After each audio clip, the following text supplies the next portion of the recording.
Nyakairo People's Cooperative Saving and Credit Society Limited, SACCO, located in Nyakairo Sub-County in Mbarara District, shares a success story of an institution supported by Microfinance Support Center. The SACCO began in 2001 with just 443 members, with a share capital and savings of 16 million shillings that was loaned to the members. The institution did not have enough money to meet the financial demands of its members. In 2009, they turned to the Microfinance Support Center for financial support. Our first loan from Microfinance Support Center was 50 million shillings. We got it in 2009, and it boosted our loan portfolio from 35 million to 130 and above millions. We are grateful for Microfinance Support Center because even membership increased, savings increased, and share capital increased. A year later, the SACCO got another loan worth 40 million, and in 2012, they got 100 million shillings from the Microfinance Support Center that boosted their financial stand. As I'm talking now, our loan portfolio has grown to 660 million shillings.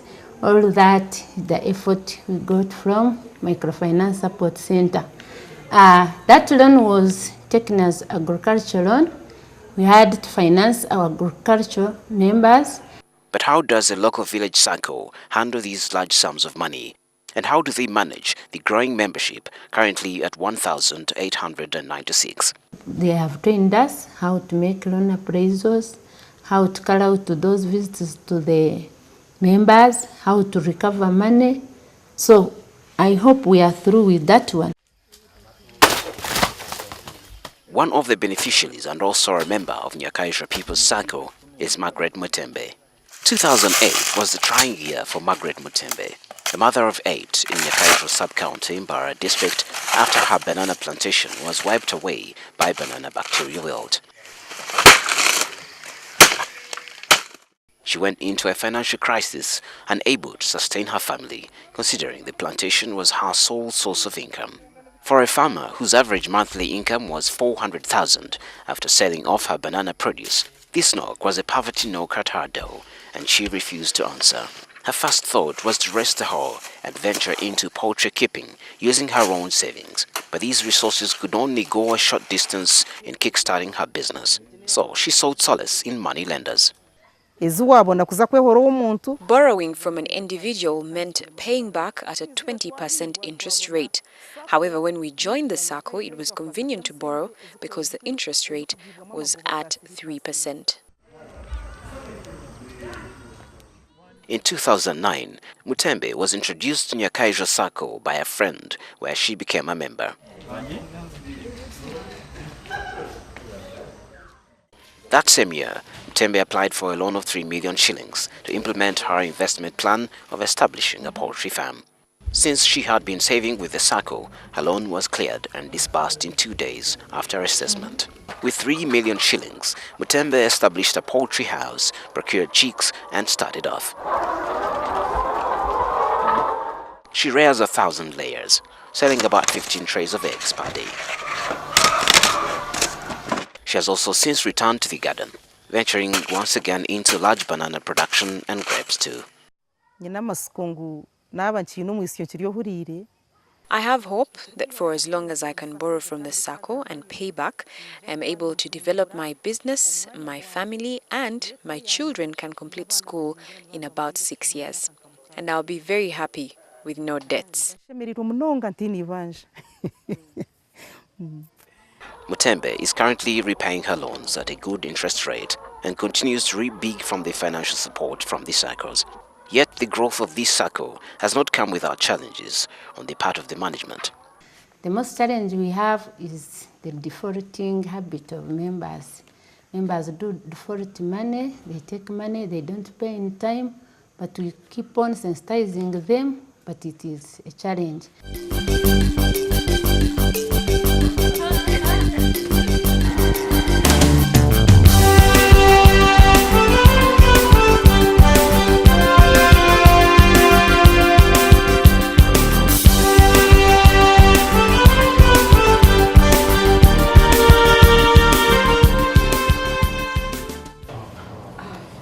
With With bigger dreams ahead, some individuals have spread their investment wings to go where the eagles dare. From just a small business to small and medium enterprise, tapping into the local, national and regional markets. Robert Masco, the director of Numa Foods, is one of these living this dream. His vision of growing his food business, supplying quality food to the bigger population, could not manifest with the loan money ceiling of 3 million shillings he used to get from Mohammed Financial Services SACCO.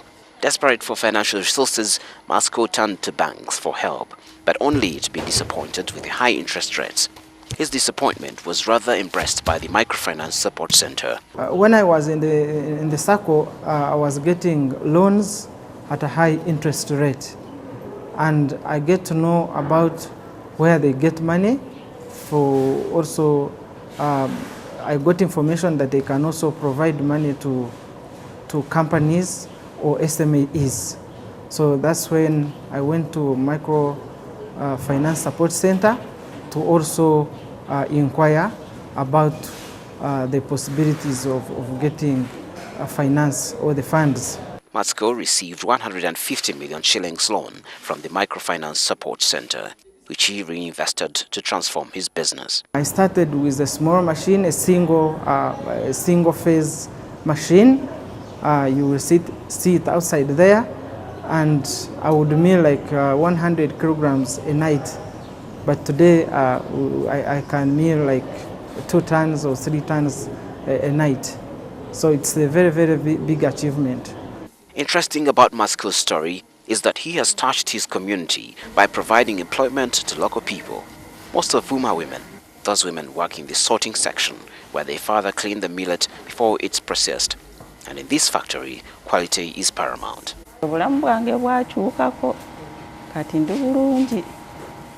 My life has changed. I am now fine. I'm able to pay school fees for my children. I sometimes get a loan from my boss to educate my children.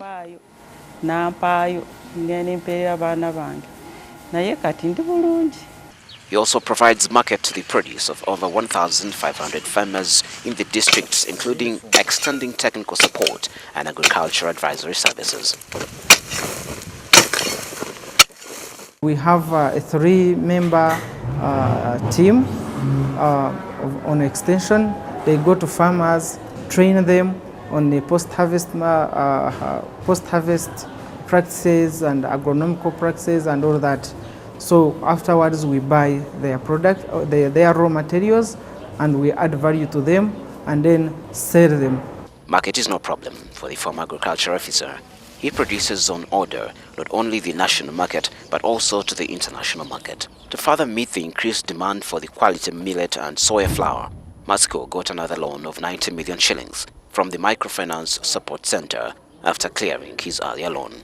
And for him, the future is brighter as he plans to make his business self-sustaining, reducing on costs and maximizing on profits.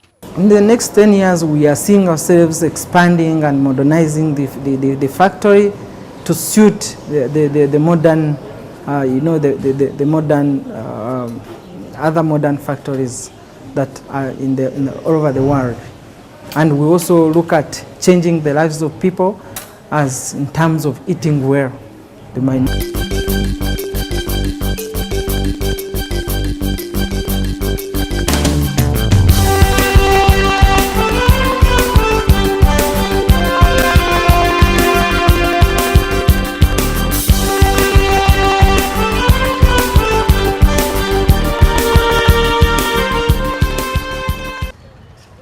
Koboko district, carved out of Arua district in 2005, is by no doubt one of the fastest growing new districts in West Nile region of Uganda.